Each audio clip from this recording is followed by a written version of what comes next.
We are genuinely thrilled by the disruption that technology brings, because yes, on the one hand it's a threat and it destabilizes and disrupts the classic economics of how our business used to work. But our purpose hasn't changed. All that's changing is the way we fulfill that purpose.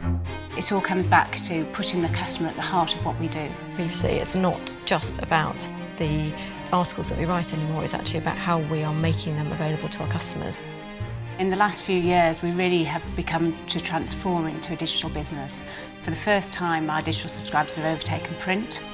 Before we moved to the Salesforce platform, we used to have siloed relationships with the customer. So we had lots of different systems, whether it's for the newspaper or whether it's from digital. We didn't know who our customers were, and the essence of our digital strategy is to find out. We thought that was vital for our survival.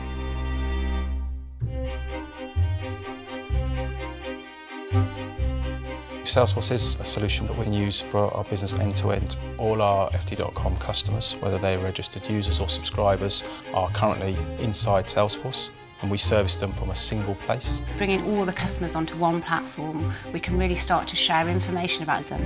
If I'm going to sell effectively, I have to understand what's going on for my customer. And when I'm looking in Salesforce, that's my goal. To make people productive, you have to allow them to be mobile, you have to allow them to be able to access things 24/7. So Salesforce for us isn't simply a sales tool where salespeople talk to each other.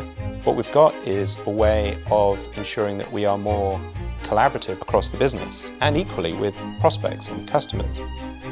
There's so many different devices, there's so many different ways to connect with customers. Salesforce has given us the ability to listen to our customer, to respond to our customer in the most appropriate way.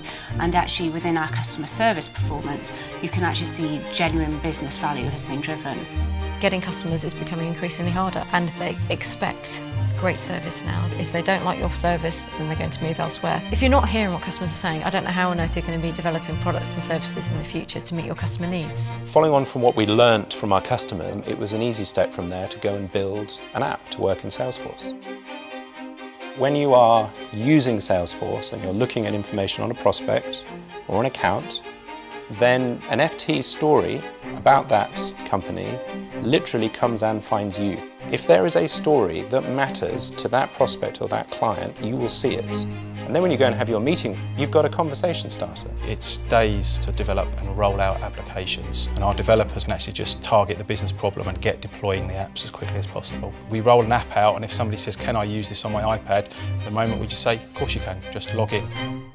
The newspaper industry, it has been tough. You hear all the time about a lot of doom and gloom in the industry. And I think the FT stands out as being successful because we stick to what we do best, and we also engage our customers and make sure that our customers continue to be happy to pay for us. We don't have to predict the future. We don't have to say mobile's going to be bigger than desktop, but desktop's going to be bigger than newsprint, and there will or won't be newsprint, or there will and won't be desktop. It doesn't matter.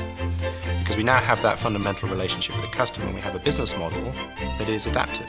Salesforce will continue to be a catalyst in the system, but now, instead of treating our audience as passive recipients of what we do, we can include them.